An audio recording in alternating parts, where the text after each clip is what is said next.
Hi Vlogmas!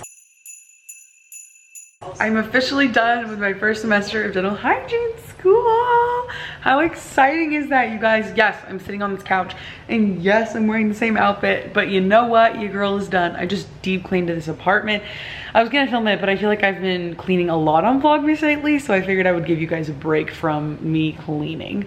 I cannot believe this. I think I'm gonna sit down and do a little video, like a little talk to you video versus just vlogging for the day today, and then I'll add a little tidbit at the end to close out the vlog for the night. But I'm really proud of myself. But at first I need to edit some, catch up on Vlogmas on YouTube, and then I'll sit down and talk to you guys. Okay. Avocado in my hair. Maybe if you're Mexican or Hispanic, maybe you've done this too, or like your mom or your aunts or someone has done this to your hair, but she used to put an avocado mask in my hair before I would wash it. Okay, and I know that I said that I would sit down and talk to you guys in this Vlogmas video, and it's exactly what I'm gonna do. So I finished my first semester of dental hygiene school and I am very proud of myself. I don't know that I've felt this proud of an accomplishment. Honestly, other than like YouTube and being consistent with that, you know, here and there, falling behind a little because of school, but I think this is like one of the first times I'm extraordinarily proud of myself, and college too, obviously, but this one is a little more directed towards what I want to do with my life. And I don't know, I just really want to share a couple thoughts with you guys that have been crossing my mind as I've gone through the semester and just like as I've entered this phase of my life. And maybe it can help one person watching this video to feel like someone sees them, because I see you, and I always wanted someone to be able to acknowledge my experience and like what I was going through and the things I was trying to figure out. So if that's you, hopefully this helps you a little bit. So the first thing I want to tell you guys is that I didn't realize how much I was capable of when I really wanted something. So if there's something in your life that you're chasing after, or if there's something in your life that you don't feel that inspired by, but you feel like it's the right thing to do because you've been told that your whole life, don't do it. Do something because you love it, and do something because it makes you happy and it fulfills a part of you. That is something that I fought for a very long time in my life, and if you know me, you already know that story, and maybe one day I'll feel comfortable enough to talk about it, but today I don't. But something that I have realized is that you really can do it all. It comes at a cost, but you can, and you are capable of doing so much when you're passionate about what it is that you're doing. And when I say that, I mean in reference to balancing school and YouTube, because both of those things are something that have been on my heart for a very long time. Specifically, dentistry in that field and YouTube is something that I have loved for a very long time, but I never was courageous enough, I guess, to start my own channel, and I always had excuses for it, and I always thought, well, I'm busy right now, I can't do that. And the truth is that I always had a little bit of time, because clearly I'm doing it now. I had a little bit of time, but I think I was just scared.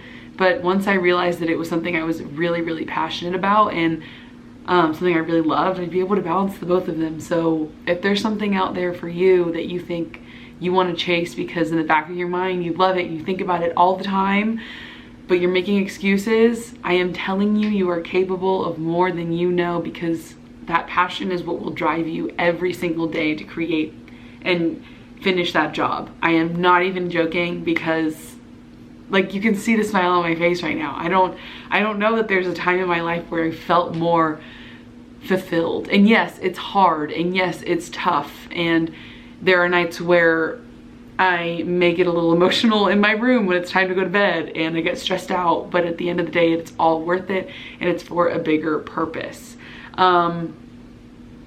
Number 2 is to not compare yourself to anyone. This is a big one, okay? This is a huge lesson. I think I'm gonna do this at the end of every semester, is like round out my semester with things that I've learned and I wanna share with you guys, because honestly, they're like little time capsules and I can watch them later in life. Don't compare yourself to anyone. This is a big lesson that took me 26 years to learn. And the person who ended up actually beating it into my head is one of my best friends in the whole wide world, Sarah Owen. Shout out girly pop. She was somebody who I met in college. I'll tell you our little story. I met her in college and we were both science majors, and we became best friends over the years. And she thinks that I hated her, but I didn't, Sarah, okay? We became best friends, and I used to struggle a lot in school, period. Like, I struggled a lot at Baylor, and that's not a real secret. It was a very, very, very hard science program. I ended up doing okay. That doesn't matter. I struggled, and I struggled a lot with comparison because I had an environment. I don't think I want to talk about that. No, we're not talking about that. I struggled a lot with comparison because it was hard not to in an environment like that, where you're surrounded by people who are so smart, like smarter than they even are aware that they are. And like, I don't even know how to describe that to you. I loved my experience at Baylor, and I loved my experience in the science program, but I just dealt with a lot of comparison struggle within myself, and also within that program. I think it was a little beat into our heads to kind of watch out for the person next to you, and that's never a good way to live life. And Sarah was somebody who, she might not agree with me because she never does, but she's the smartest person that I have ever met in my life, and she always used to tell me to stay in my lane, and she used to tell me to stop comparing myself to other people. And for some reason, she would say it to me like day after day after day, like week after week, and I would never hear her. And then one day we were studying in the silent zone. We were supposed to be silent, but we weren't. And she looked at me and she was like, I don't know why you compare yourself to people. You have all these gifts that like some other person doesn't have. And just because someone does better than you on a test doesn't mean that they're smarter than you. It just means that, it doesn't mean anything. She's like, it doesn't mean anything. It just means that you gotta stay in your lane, and you gotta compete with yourself and nobody else. And for some reason, I think maybe I was like so tired that day, and I was like so vulnerable, that I finally heard her. After like a year of her telling me that, I was finally like, oh, I get it now. Like, don't compare yourself. And she was always somebody who would cheer everybody else on, no matter how well they were doing. If they were doing better than her, which wasn't possible. You haven't met her, but it wasn't possible. Even if someone was doing better than her, or doing more than her, or like more experience, whatever it was, that girl cheered everybody on. And from that day forward, I took that and ran with it. And to this day, that kept me going through this semester. There were moments of doubt, and there were moments where I was like starting the comparison game again. And I just had to reel it back in and realize to not compare myself to anyone, not only in school, but in life. I'm 26 years old. Did I think that my life would be exactly right here where it is right now at 26? Probably not. Much like you probably didn't think your life would be where it is right now.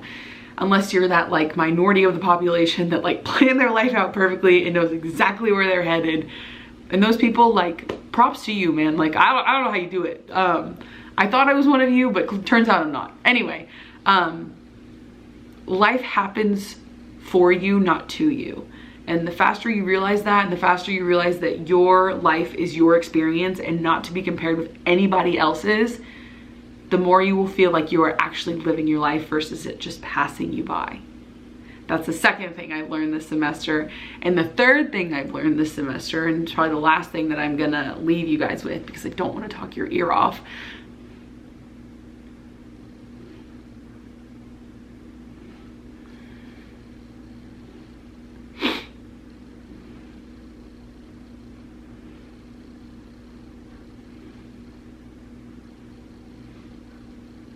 It kind of piggybacks off of what I just said, but it's that life is so much more enjoyable and life around you is so much more rich. Is that the right way to say it? When you pull the people up around you to succeed with you. And that means like making everything a collaborative process. If that means sharing your notes with your friend, if that means lending them your knowledge, helping them understand a concept a little bit better. I am telling you, I'm learning this more and more, and it's part of me is like, it was so ingrained in me as a child because I knew I wanted to go into healthcare that it was kind of like a solo battle, and it was like, you got to watch out for who's next to you. But the more you work together in collaboration with people around you, the better your experience is going to be. And to be honest with you, you're going to end up doing better. I'm not lying to you. And that also goes for like people around you that like you want as mentors, LOL, Allie, mentors or teachers or professors or clinical advisors or whoever it may be, the more you collaborate with people who may have a different perspective on something or more experience than you, I am telling you, you will succeed so much faster, and then you'll bring everybody else up around you, and it's just, life is more enjoyable that way, okay? Okay. Also, the last thing that I learned, and I don't want to keep talking for so long, is to always keep the terminal shank parallel to the long axis of the tube. Oh, I can't believe that I finished my first semester of dental hygiene school. This is insane.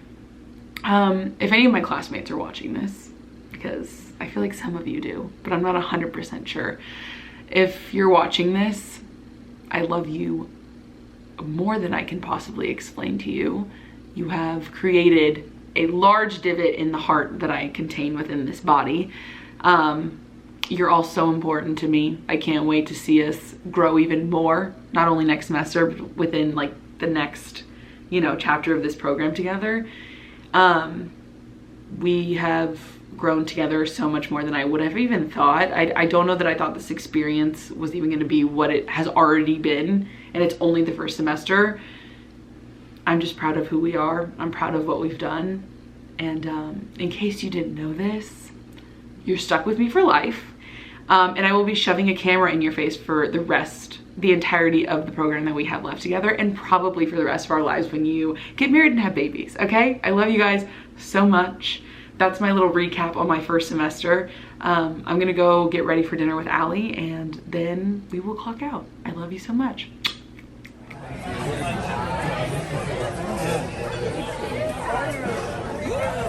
Fries. All about the fries. You are. Hello, we're closing out Vlogmas. Hello. Do you have a question ready for the fans? No, you just sprung this on me. Dude, you know that I close out every vlog with you. Okay. Well, my question today Yes. is, I don't know. Okay, my question is, what is your favorite Christmas tradition? That's a good one. Cut that out. We're back now. Giselle looks like a giant compared to me. I'm not that much taller. And we don't need to see what shoes everyone's wearing, okay? We don't need to. What's your favorite Christmas tradition? Goog, what's yours?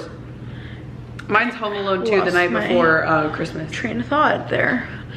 You're so dramatic, you Virgo. My favorite, I'm cutting me off like this. To okay, what's your favorite Christmas tradition? Tell the fans. My favorite one is probably our Christmas brunch that we do. I thought it was gonna be the toffee. Well, we don't always do that. I guess you gave that answer yesterday. We don't do that every year though. It's not really like a tradition. Okay, well then the brunch is your favorite. I mean, I love the toffee. It tastes so good, but like, I can't say that we used to make cookies every year. That was a good one, but we don't really do it anymore. So I will say the brunch, our Christmas morning brunch. Perfect. Is there any specific that wasn't a word. Is there any special dish that you have at said brunch? Yes. Mystique. Shout out Mystique if you're watching. Shout out. I don't think she's watching, but I haven't met her. Maybe I'll lovely person. Maybe I'll make them watch this on Christmas morning at our brunch. Oh, okay. She makes monkey bread, and oh yes, the monkey bread. I remember this. I did try to make monkey bread this year, and I burnt my finger and ruined our oven in the process. Don't love that. But it's fine. We're all alive. I still have all 10 fingers, so. That was only 5.